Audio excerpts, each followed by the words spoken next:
Senhor Deus, muito obrigado pela vida das crianças, pela oportunidade de tê-los aqui na nossa igreja, pela oportunidade de ensiná-los. Nos ajuda a ter um coração que sente o coração deles e que instrui o coração deles para Cristo. Ajuda para que as afeições deles sejam transformadas por Jesus. Em nome de Cristo eu oro. Amém. Boa aula, gente.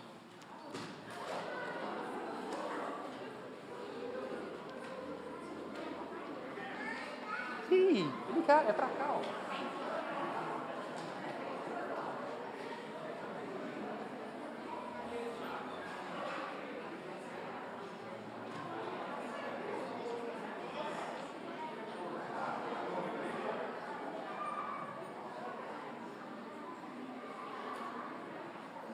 É com ou sem emoção, né? Com emoção sempre.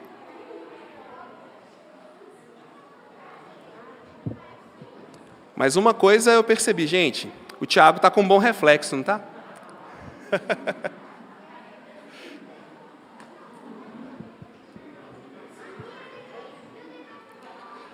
Vamos orar mais uma vez pela nossa mensagem? Oh Deus, nós estamos aqui hoje para ouvir do Senhor, para refletir sobre Tua Palavra, para refletir sobre esse texto que Paulo falou para Timóteo. Nos ajuda, Deus, para a gente entender e aplicar isso. Traz mensagens na nossa mente, no nosso coração, fala com a igreja, apesar de mim, cuida de nós. Nós oramos no nome de Jesus, para que o Senhor esteja presente, para que o Senhor repreenda o nosso inimigo, para que tenhamos paz, tranquilidade e segurança para cultuarmos o Teu nome. Eu faço essa oração em nome de Jesus Cristo. Amém. 2 Timóteo, capítulo 3. Aí, quando você achar o 3, você pula para o 4. 2 Timóteo 4. Do versículo 6 ao 8 é o texto de hoje, tá? 2 Timóteo 4, 6 a 8. Mas antes eu vou ler algumas coisas aqui para você, tá bom? Não vou ler o texto ainda não. Escuta só. Dito isto, às 14h de uma sexta-feira do mês de agosto de 1869, expirei. Na minha bela chácara de Catumbi. Tinha uns 64 anos. Rijos e prósperos, era solteiro, possuía cerca de 300 contos e fui acompanhado ao cemitério por 11 amigos. 11 amigos. Verdade é que não houve nem cartas, nem anúncios. Acresce que chovia, peneirava, uma chuvinha miúda, triste e constante. Tão constante e tão triste que levou um daqueles fiéis da última hora a intercalar esta engenhosa ideia no discurso que proferiu à beira da minha cova. Vós, que o conhecestes, meus senhores, vós podeis dizer comigo que a natureza parece estar chorando a perda irreparável de um dos mais belos caracteres que tem honrado a humanidade. Este ar sombrio, essas gotas do céu, aquelas nuvens escuras que cobrem o azul como um crepe funéreo, tudo isso é a dor crua e má que lhe rói a natureza, as mais íntimas entranhas. Tudo isso é um sublime louvor ao nosso ilustre finado. Bom e fiel amigo, não me arrependo das 20 apólices que lhe deixei. E foi assim que cheguei à cláusula dos meus. E ele continua contando o seu funeral. Sabe que livro é esse? Memórias Póstumas de Brás Cubas, de Machado de Assis, quando ele narra a sua vida a partir do seu velório, a partir do seu sepultamento, dos seus últimos dias. E o único amigo que ele tinha lá, para tecer elogios de saudade, era um amigo para quem ele tinha deixado 20 apólices. Que triste fim, não é? Você já pensou nisso? O que seria dito no seu funeral? Já pensou? O que seria escrito no seu epitáfio, na sua lápide? Epitáfio é aquela parte do tem a lápide e você escreve uma frasezinha ali, sabe? Aqui jaz, isso é um epitáfio. O que seria escrito ali? Não vamos ser tão, como diz o Machado de Assis, né? Não vamos ser tão funéreo na forma de expressar, né? Mas vamos trazer isso um pouquinho antes. Quais seriam as suas últimas palavras? Coisa ruim de pensar, né? Igreja lotada, assim, a gente falar de quais seriam suas últimas palavras, né? Mas a gente tem que pensar um pouco nisso. O que você diria nos seus últimos momentos? Porque a carta que nós vamos estudar hoje, ela é um pouco isso. O texto, os últimos momentos de alguém, as últimas palavras de alguém. E nós vamos analisar o que ele disse. Mas eu separei as últimas palavras de algumas pessoas famosas na nossa sociedade, só para você pensar um pouquinho sobre o que eles diziam.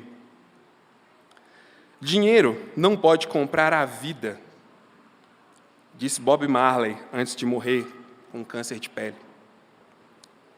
Vai embora.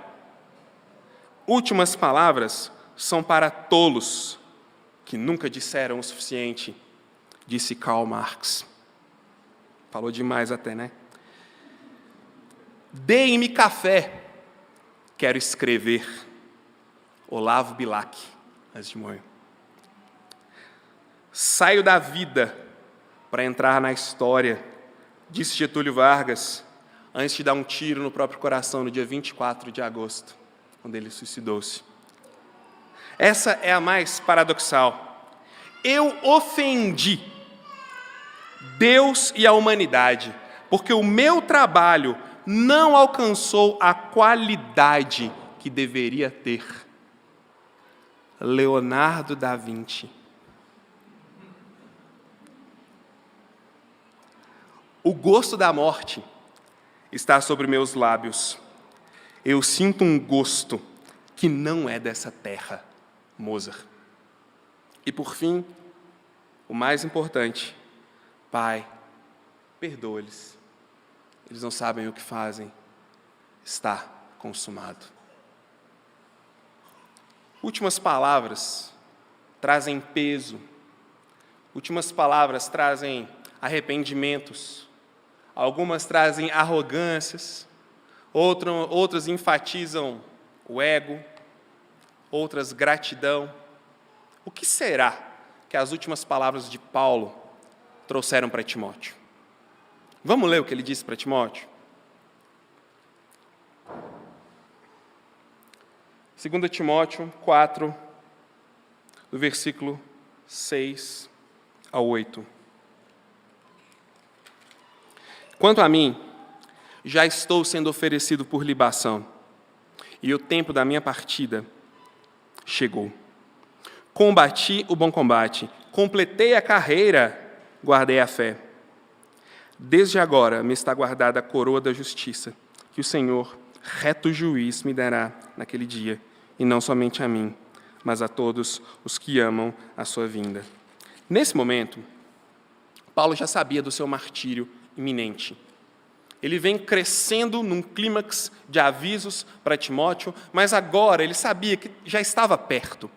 Ele não ia durar muito mais tempo, ele seria logo decapitado. Ele estava preso no corredor da morte, se assim podemos dizer, aguardando o dia do seu julgamento. E o que ele faz aqui? Eu vou estruturar para você entender por onde nós vamos caminhar. Paulo vai falar um pouquinho agora sobre ele. E ele estrutura isso da seguinte forma. Ele fala um pouquinho sobre o presente, o que ele está vivendo agora. Ele fala um pouco sobre o passado, como ele viveu, como foi a sua vida.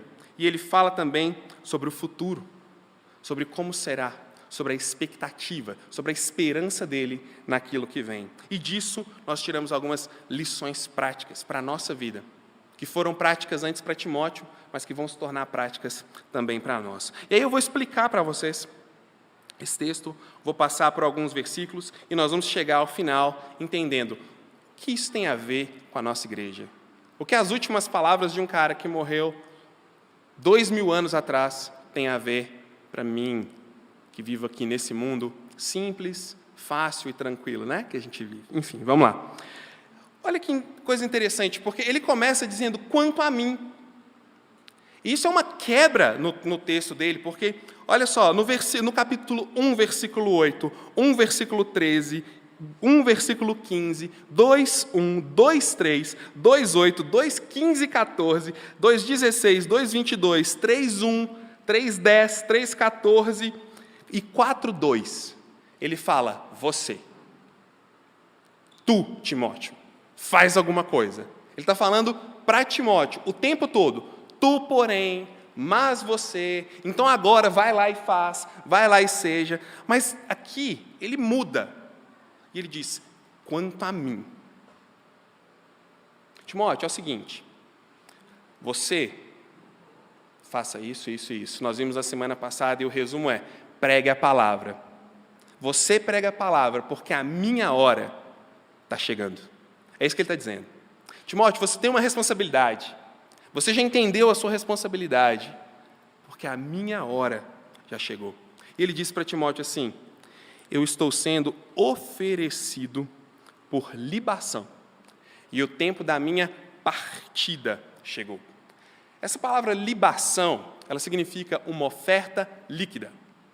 Então ele está falando para Timóteo, Timóteo, quanto a mim, eu estou sendo derramado, a minha vida está sendo derramada nesse propósito de pregar a palavra, e o tempo do fim dela já é chegado. Eu estou derretendo a minha própria vida em prol da pregação da palavra, e o tempo do meu fim, o tempo dessa oferta ser sacramentada, recebida e aceita, chegou. Porque ele usa essa expressão, o tempo da minha partida. Isso é uma figura para a morte dele. Só que essa palavra, ela era usada quando um navio estava saindo do porto, levantando âncora e saindo do porto, eles usavam a mesma palavra, partida. Olha que legal que ele diz, a minha vida está secando, porque eu estou derramando a minha vida em prol da pregação da palavra. E ela está chegando no fim, mas esse fim não é o ponto final, porque eu estou indo navegar em um mar de outras águas. O meu fim chegou, mas ele não acaba aqui, ele continua. Pois eu vou entrar em um mar de outra realidade. Eu vou fazer uma transferência de local. E ele diz, Timóteo, prega a palavra, porque quanto a mim, já chegou o fim. A minha partida está próxima. Eu combati o bom combate. Completei a carreira e guardei a fé. Olha que legal. Aqui ele falou do presente. Estou sendo oferecido por libação. Estou derramando a minha vida. O meu tempo chegou. É isso que está acontecendo agora. Agora ele vai falar um pouquinho do passado. Eu combati um bom combate. Eu completei a carreira. Eu guardei a fé. Ele está falando só de ações que ele teve. Obrigado.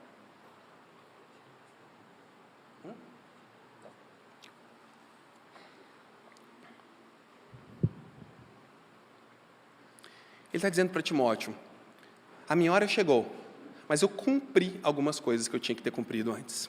E o que ele cumpriu? Ele diz, eu completei a carreira, combati o bom combate e guardei a fé. O que significa isso? Por que ele usa essas expressões?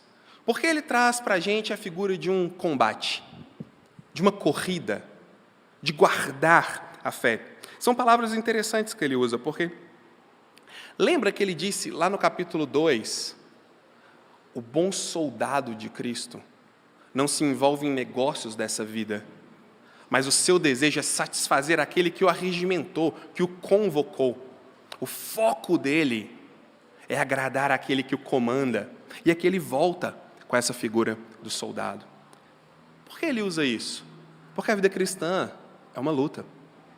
Lembra de Efésios, capítulo 6, do versículo 10 ao versículo 20? A armadura da fé?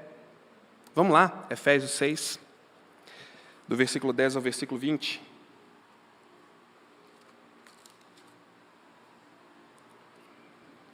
Quanto ao mais, sede fortalecidos no Senhor e na força do seu poder, revesti-vos de toda a armadura de Deus, para poderdes ficar firmes contra as ciladas do diabo.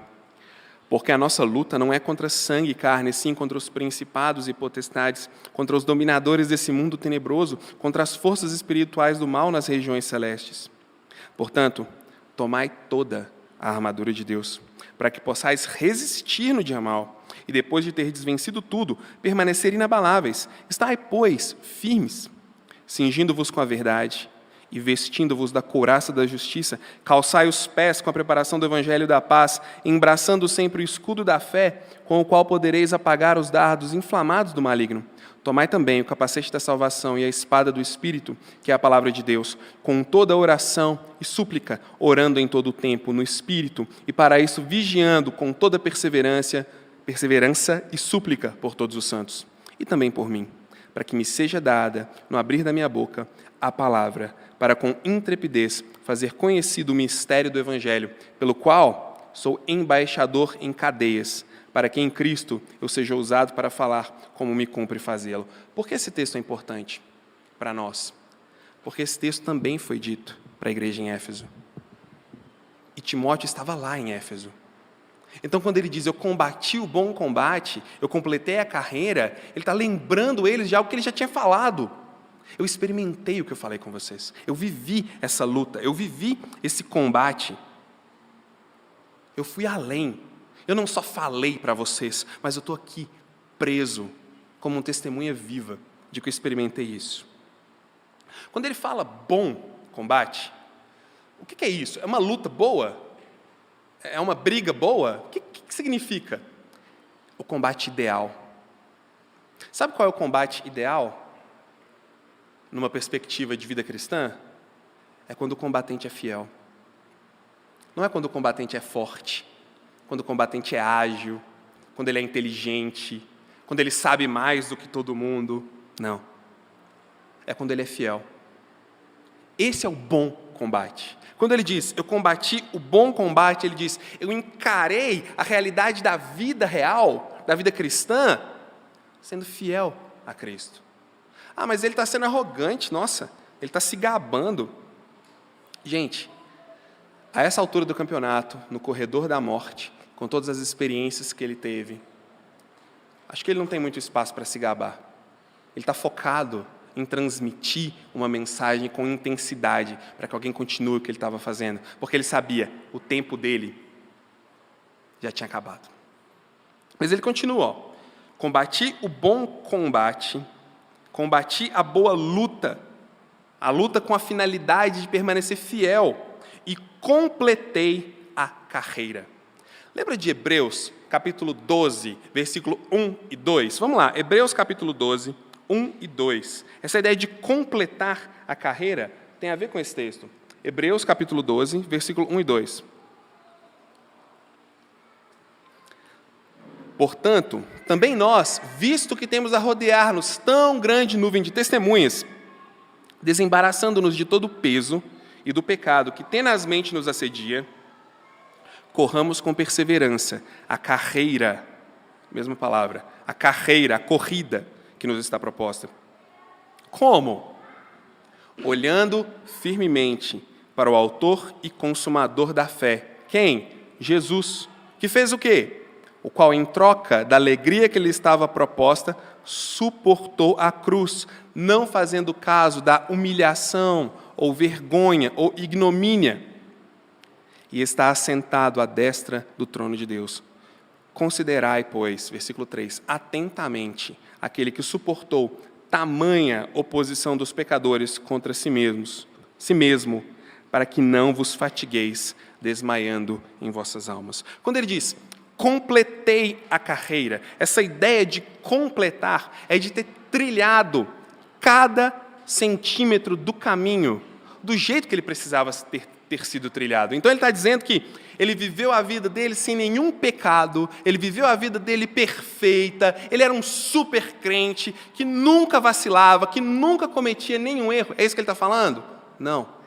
Quer dizer que ele olhava para Cristo e seguia em frente. Porque se ele olhasse para ele, se nós olharmos só para nós mesmos, o que a gente acha? A gente acha força? A gente acha muita virtude? Muita bondade? A gente acha peso e pecado. Peso e pecado que a gente só consegue se desvencilhar quando a gente olha para frente e considera o que ele fez. Perceba o seguinte, a energia para ele continuar completando essa carreira, para ele continuar indo em frente, é o quê? É ele considerar o que Jesus suportou para que ele estivesse ali. Tamanha oposição de pecadores. Ignorou a vergonha e a humilhação para que ele continuasse em frente, para que se livrasse dos pesos e dos pecados que o assediam constantemente. E ele diz, eu completei, eu segui fiel em frente à carreira. Essa palavra é legal. Essa palavra no original é dromos, corrida. Eu completei a corrida. A mesma palavra usada para a corrida nas Olimpíadas, para as competições de atletismo que eram realizadas no mundo antigo. Por que ele usa essa expressão aqui? Porque ele sabe que a vida cristã não é estática. A gente não vive a vida cristã com os braços cruzados, ouvindo pregação e enchendo a nossa cabeça de conhecimento. A gente vive a vida cristã no mundo real, onde o pecado existe, onde as coisas ruins às vezes são mais gostosas do que as coisas boas, onde a gente está caminhando o tempo todo sendo assediado de todos os lados. Por isso é movimento, não é parado dentro de uma ilha, dentro de uma caixinha. É onde a vida acontece. Mas tem alguns detalhes para ele usar essa expressão. Lá em Atos, capítulo 20, versículo 24. Atos, capítulo 20, versículo 24. Eu achei isso aqui interessante. Atos 20, 24.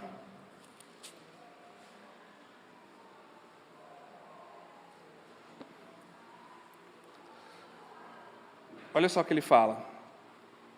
Porém, em nada considero a vida preciosa para mim mesmo, contanto que complete a minha carreira. Olha o que ele está falando. A minha vida, eu não considero ela valorosa demais em relação ao foco que eu tenho, ao chamado que eu tenho, à carreira que eu tenho, à vocação de permanecer fiel que Deus me deu.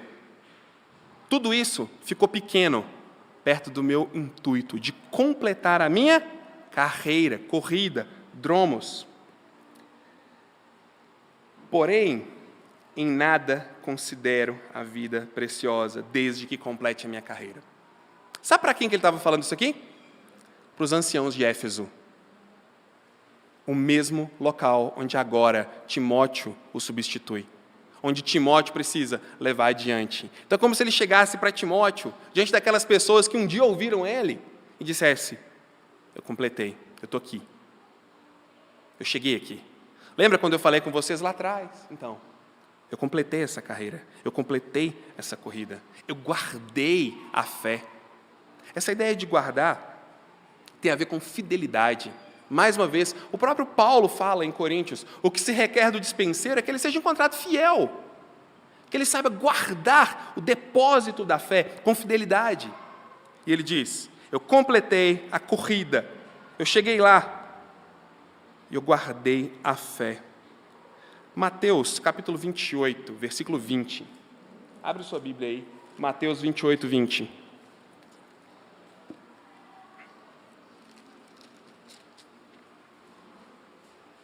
Por que será que ele usa essa expressão? Guardei a fé.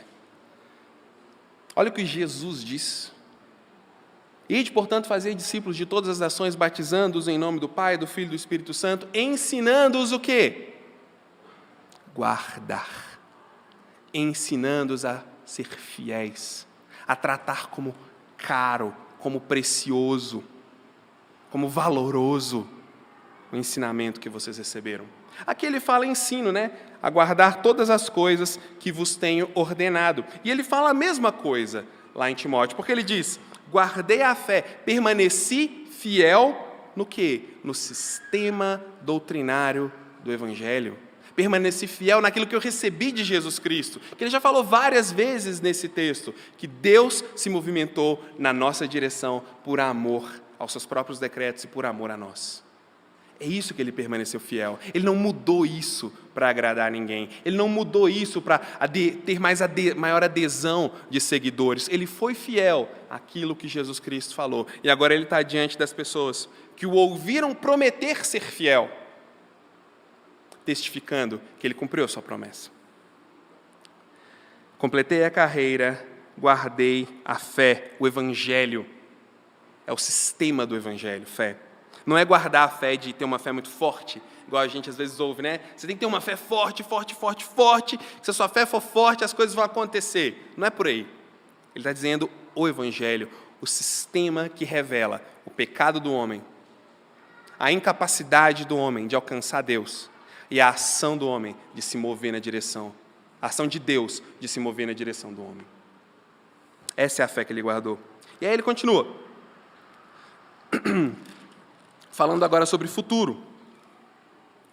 Lembre, presente, oferecido como libação, a minha partida já chegou. Passado, completei a carreira, guardei a fé.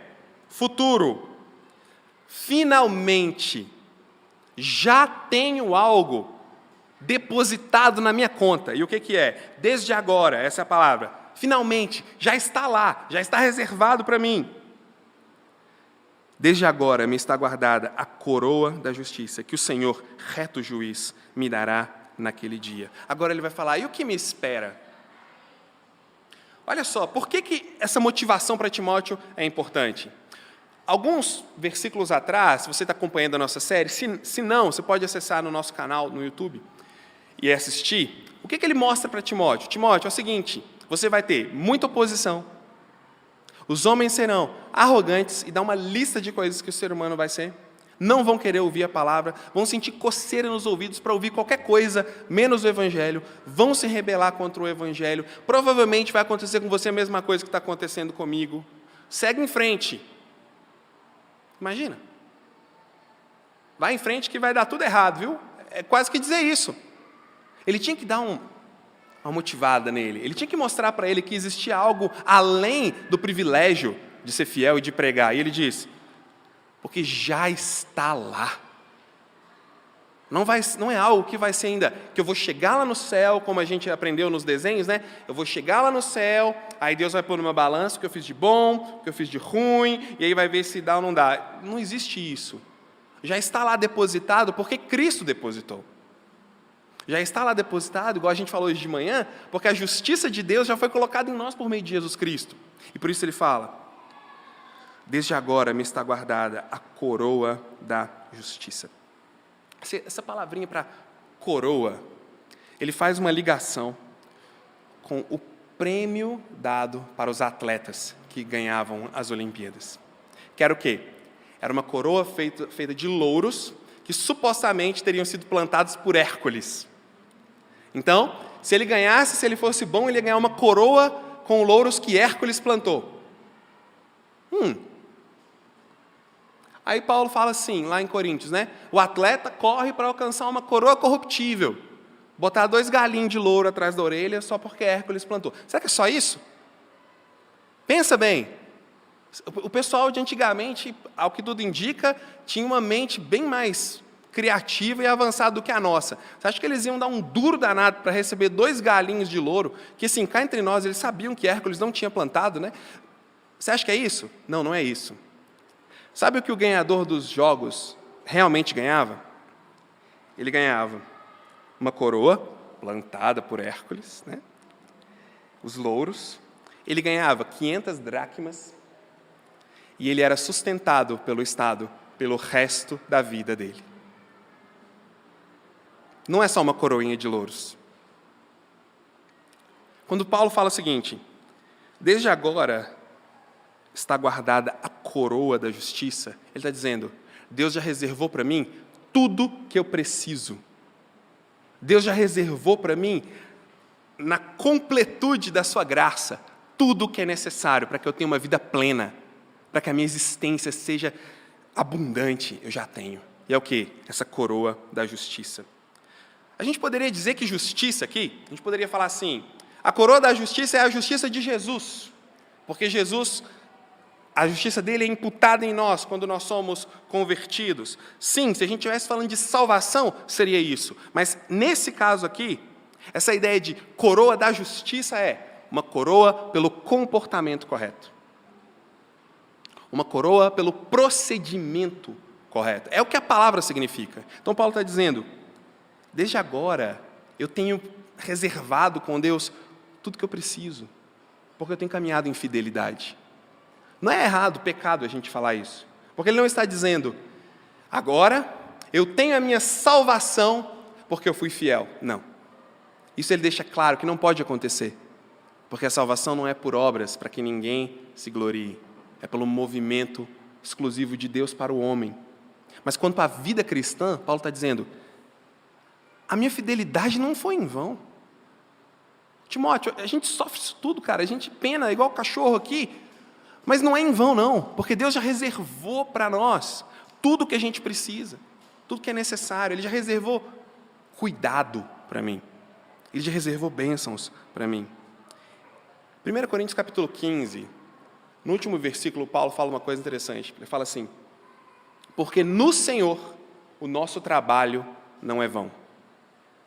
A gente gosta muito de usar esse texto para justificar quando a gente faz alguma coisa na igreja que no final a gente vê que não serviu para nada, a gente fala assim, não, mas no Senhor nosso trabalho não é vão. Não é isso que ele está falando. Ele está dizendo, aquilo que eu faço para Deus tem significado além desse mundo temporal que a gente vive. Aquilo que é feito em fidelidade a Deus repercute, é eterno, não acaba. Deus percebe, Deus enxerga isso. Continuando. Desde agora me está guardada a coroa da justiça, que não é a coroa da salvação, lembra disso, que o Senhor, reto juiz, me dará naquele dia. Gente, por que ele tem que colocar reto juiz? Por que o Senhor, reto juiz, vai dar para ele uma coroa de justiça? Porque agora, o juiz não reto, o juiz mau, o juiz perverso, que era Nero, estava condenando ele pela justiça que ele tinha vivido. As boas obras dele, a fidelidade ao Evangelho, a dedicação a Cristo, em pregar, em seguir adiante com fidelidade, pelo mau juiz, dava para ele morte, dava para ele desgraça. Essa seria a condenação dele, mas o reto juiz daria para ele a recompensa adequada. O reto juiz já havia depositado a recompensa dele, e ele só estava aguardando o momento do seu navio partir para águas distantes de paz e de cuidado. E ele termina, e não somente para mim, mas a todos os que amam a sua vinda. Isso aqui é muito legal. A gente estava conversando sobre isso essa semana, Jeff e eu, enquanto a gente preparava alguns materiais para a igreja. Se não tivesse esse texto, essa parte, gente, olha só. Quanto a mim, já estou sendo oferecido por libação, o tempo da minha partida é chegada, combati o bom combate, completei a carreira, guardei a fé, desde agora me está guardada a coroa da justiça, que o Senhor, reto juiz, me dará naquele dia. Ah, beleza, Paulo. Nossa, é tudo sobre você, né? Que umbigo bonito você tem, Paulo. Mas olha o que ele fala. E não somente a mim, mas a todos os que amam a sua vinda. Isso é legal, porque isso nos inclui. Isso é legal, porque isso mostra quem ama a vinda de Jesus. Lê de trás para frente. Quem ama a vinda de Jesus? Quem são os que amam a vinda de Jesus? Vai lendo o texto de trás para frente. São aqueles que caminham em justiça, são aqueles que guardam a fé, são aqueles que completam a carreira, que combatem o bom combate e que se entregam para serem derramados na presença de Deus. Viu por que ele coloca as palavras específicas na ordem específica? Para comunicar algo para nós. Gente, isso aqui não é só para mim. Não sou só eu que passo por isso. Qualquer um que ama a vinda de Jesus Cristo. O que é amar a vinda de Jesus além disso aqui? Porque isso aqui não define amar a vida de Jesus. Isso aqui revela amar a vinda de Jesus Cristo. O que é isso? É quando a nossa esperança de transformação real se encontra no que Cristo vai fazer nesse mundo aqui. Eu vou falar disso daqui a pouco. Então, Paulo está falando nos seus últimos momentos, nas suas últimas palavras. A gente leu aqui alguns exemplos, de pessoas que falaram as suas últimas palavras. E nas suas últimas palavras ele diz para Timóteo, está acontecendo isso, meu tempo está chegando ao fim. Quanto a você, então, prega a palavra, porque a minha hora já acabou. Realmente, eu lutei com perseverança. Aquilo que cabia a mim, eu entreguei. Eu entreguei tudo, eu derramei. Tudo que eu tinha, eu gastei para Deus. E por eu ter gastado tudo que eu tinha para Deus, o reto juiz, ele não deixa isso ficar em vão. Ele tem para mim cuidado. Ele tem para mim uma promessa de recompensa por essa fidelidade. Isso não é só para mim. Timóteo, isso é para qualquer um que coloca a sua existência temporal à luz da eternidade. Lembra Mateus 6,19? Venha a nós o quê? O teu reino. Que o teu reinado seja visto em nós. Que a nossa vida agora seja um espelho do que será uma vida governada pelo Cristo. E, finalmente, o que isso tem a ver com a gente? Acho que nós já entendemos o que ele estava falando com Timóteo, né? Já ficou claro para a gente o que ele falou com Timóteo. Mas o que isso tem a ver com todos os que amam a sua vinda? Como que isso se aplica para nós? Algumas aplicações que eu anotei aqui. Vou citar, depois vou explicar. Primeiro, a vida cristã é uma jornada de desafios. Segundo, cada decisão que tomamos em direção a permanecer fiel deve ser celebrada. Terceira, a fé se propaga através de uma geração de pessoas fiéis. E quarto, a esperança futura na vinda de Cristo molda o nosso presente. A vida cristã é uma jornada de desafios. Hebreus 12, 1 e 2 é uma corrida cheia de testemunhas, onde tem peso, onde tem pecados me assediando, mas a diferença está em quem olha para Cristo ou quem se foca em si mesmo. Nós pensamos que seguimos caminhos já feitos, mas parece que não os há. O nosso ir faz o caminho, disse C.S. Lewis. Gente, existe uma expectativa nossa, que é entendível, é natural, de que as coisas vão estar prontas para nós, de que os caminhos vão fluir. Tudo vai dar certo, se Deus quiser, né? Tudo vai dar certo. A gente tem essa expectativa, mas a realidade é que a vida cristã é uma jornada de um dia, o hoje. E à medida que a gente vai caminhando e permanecendo fiel, a gente vai experimentando Deus nessa caminhada. E à medida que a gente caminha na comunidade mais ainda, nós conseguimos ajudar uns aos outros a se desembaraçar dos pesos, dos pecados que nos assediam. Mas é uma jornada de desafios. Se eu pedisse, levanta a mão aí quem não tem nenhum desafio para enfrentar. Levanta a mão aí quem não tem nenhum problema em casa. Quem não tem nenhum problema com um parente. Quem não está em luta com algum princípio bíblico, que você sabe na sua cabeça que você precisa ter fé e confiar, mas o seu coração você não quer, você quer resolver de outro jeito. É uma jornada de desafios, o tempo todo. E cada passo só é dado em confiança quando o nosso foco é Cristo. É isso que ele está lembrando, Timóteo.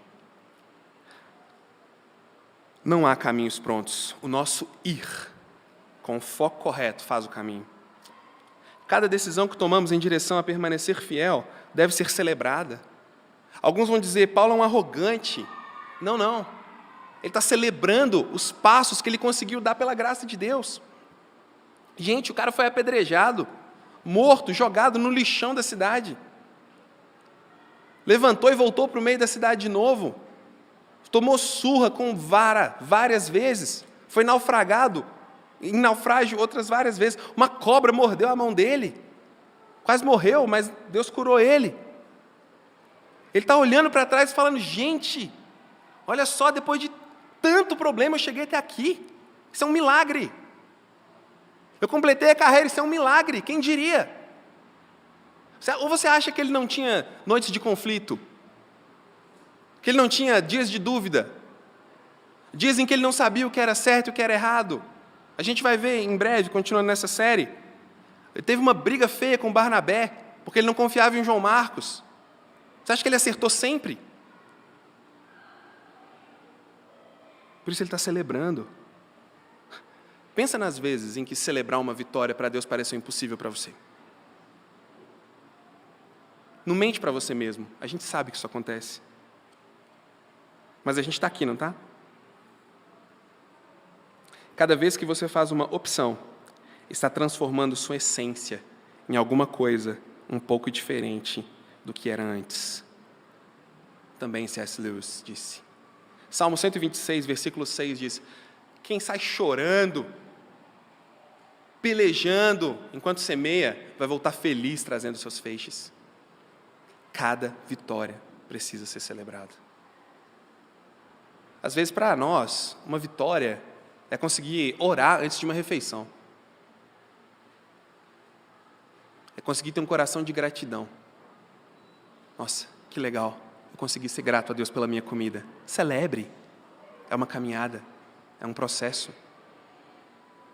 E aí você conhece as suas lutas e as vitórias que você precisa celebrar, muito melhor do que eu. A fé se propaga através de uma geração de pessoas fiéis. Gente, ele falou para Timóteo, Timóteo, é o seguinte, o que você ouviu de mim, transmite para homens fiéis que sejam capazes de instruir outras pessoas. A fé se propaga através de pessoas fiéis que recebem essa fé e levam essa fé adiante. E o que Paulo está dizendo, Timóteo, agora é a sua vez. A tocha do Evangelho é transmitida de geração em geração.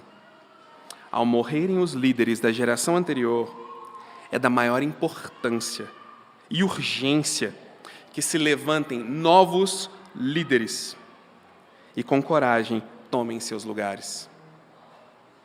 Quem são os novos líderes da nossa comunidade? Onde eles estão? Onde será que estão os líderes da nossa comunidade? Vamos pensar juntos? Deixa eu ver. Está aqui. Estão sentados aí nessas cadeiras. Vocês são os novos líderes. É daqui que Deus vai levantar as pessoas que vão manter acesa a tocha do Evangelho. Porque o Evangelho não pode parar. A corrida não pode parar. Mesmo que, assim como a tocha olímpica, né? Vocês lembram no Brasil? Ela era carregada, né? E não sei se você viu, mas eu adorava ver o pessoal caindo, né? Carregando a tocha. Ia correr, tropeçava, e caía, era mó divertido, né? Aquilo ali é a gente, pessoal. Aquilo ali somos nós. A gente está carregando a tocha do Evangelho, tropeçando, arrastando as pernas, embolando, mas a gente está mantendo um negócio aceso, a gente está levando adiante. É o máximo que a gente consegue fazer. Porque aquilo ali é o que a gente é. E o que é ser fiel para Paulo aqui? Eu não posso parar sem responder isso. Porque ele quer que novos líderes sejam fiéis. Ser fiel, isso é muito pesado para jogar assim. É muito pesado. Você tem que ser fiel, porque o verdadeiro líder é fiel. Não é pesado falar isso? Talvez você fique assim, o que é ser fiel? Se você tem uma cultura já de igreja, vai vir um monte de coisa na sua cabeça, né? Ser fiel não pode isso, não pode aquilo, não vou nesse lugar, não falo tal lugar, finjo que eu não escuto tal coisa, finjo que eu não bebo tal coisa. Né? A gente já começa a pensar que é mais ou menos assim. Gente, ser fiel é o que ele falou no versículo anterior, que o Jeff disse semana passada. Prega a palavra. Ser fiel é amar o que Deus ama e odiar o que Deus odeia. E está onde? Não está dentro da nossa cabecinha mirabolante, não, está aqui. Na palavra. Por isso ele fala tão enfaticamente para Timóteo, prega a palavra, quer esteja favorável ou não, você só tem a palavra, você não tem mais nada, você só tem a palavra, é ela que muda. Ser fiel é pregar a palavra. Por último, a esperança futura na vinda de Cristo molda o nosso presente. Lembra que eu falei em Mateus 6? Venha a nós o teu reino. Gente, nós antecipamos a vinda de Cristo quando vivemos agora. Isso é tema para uma outra mensagem só disso, mas nós vamos pincelar rapidinho. Nós antecipamos a vinda de Cristo quando vivemos agora, debaixo do reinado dele. É isso que ele está falando quando ele diz, venha a nós o teu reino. Que o teu reinado se manifeste agora, na minha vida, do lado de cada eternidade. Que o teu reinado traga verdade, bondade, beleza, justiça, equidade, união nesse mundo aqui.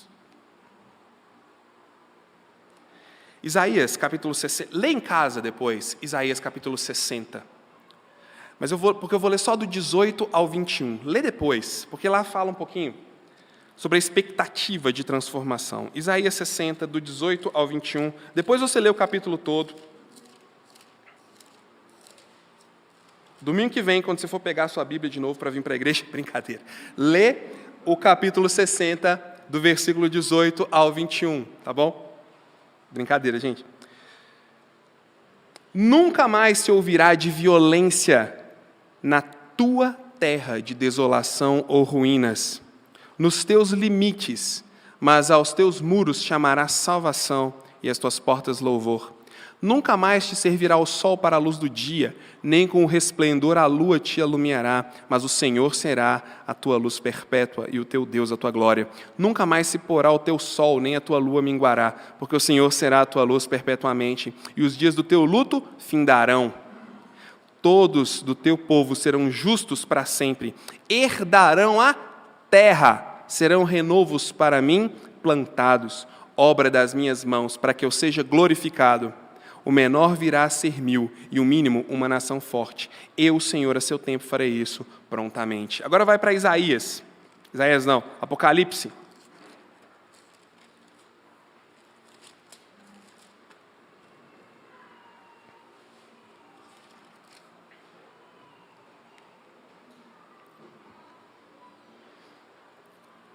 Capítulo 21 e 22 de Apocalipse. Eu vou ler alguns versículos do 22 só, depois você lê em casa o 21 e 22. Então me mostrou, capítulo 22, 1. Então me mostrou o rio da água da vida, brilhante como o cristal que sai do trono de Deus e do Cordeiro. No meio da sua praça, de uma margem à outra do rio, está a árvore da vida, que produz 12 frutos, dando o seu fruto de mês em mês. E as folhas da árvore são para a cura dos povos. Nunca mais haverá qualquer maldição. Nela estará o trono de Deus e do Cordeiro. Os seus servos o servirão. Contemplarão a sua face, e na sua fronte está o nome dele. Então já não haverá noite, nem precisam eles de luz de candeia, nem de luz do sol, porque o Senhor Deus brilhará sobre eles, e reinarão sobre os séculos dos séculos. Se você ler o capítulo todo, depois você vai ver, eles enxugará dos olhos toda lágrima, não haverá pranto, nem luto, nem dor, porque as antigas coisas já passaram. Quando nós vivemos debaixo do reinado de Cristo, nós antecipamos isso do lado de cá. Porque quando nós temos esperança na vinda de Jesus, gente, esperança na vinda de Jesus significa esperança que nós veremos justiça, bondade, verdade, beleza, igualdade aqui, nesse lado da eternidade.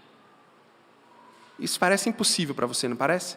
É porque é impossível mesmo. Só a vinda de Cristo pode fazer isso. Só o reinado de Jesus pode fazer com que a gente não assista mais um noticiário do jeito que a gente assiste. Só o reinado de Jesus pode fazer com que a gente tenha esperança de que alguém vai cumprir a sua palavra. Que a gente tenha esperança de que esse mundo vai ser mais justo. Que a gente tenha esperança que esse mundo não vai produzir tanta dor. É somente a esperança na vinda de Cristo. E a minha oração, meu desejo ao pregar e falar isso para você é o seguinte: é que as convicções do Evangelho, de uma vida de humildade e fidelidade, que elas não sejam apenas últimas palavras. Que uma vida de humildade e fidelidade não se encontre só nos epitáfios e nas lápides, mas que possamos desfrutar de deleite, de desfrute e de alegria agora com quem Deus é, para que as últimas palavras não sejam nossas, mas sejam dele. Muito bem, servo bom e fiel, entra na alegria do teu Senhor. Ó Deus, nós não sabemos quando, mas um dia diremos nossas últimas palavras.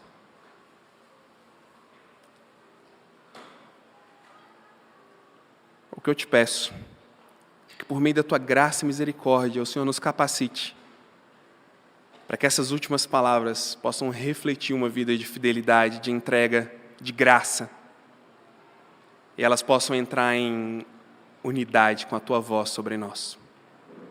Eu faço essa oração em nome de Jesus. Amém.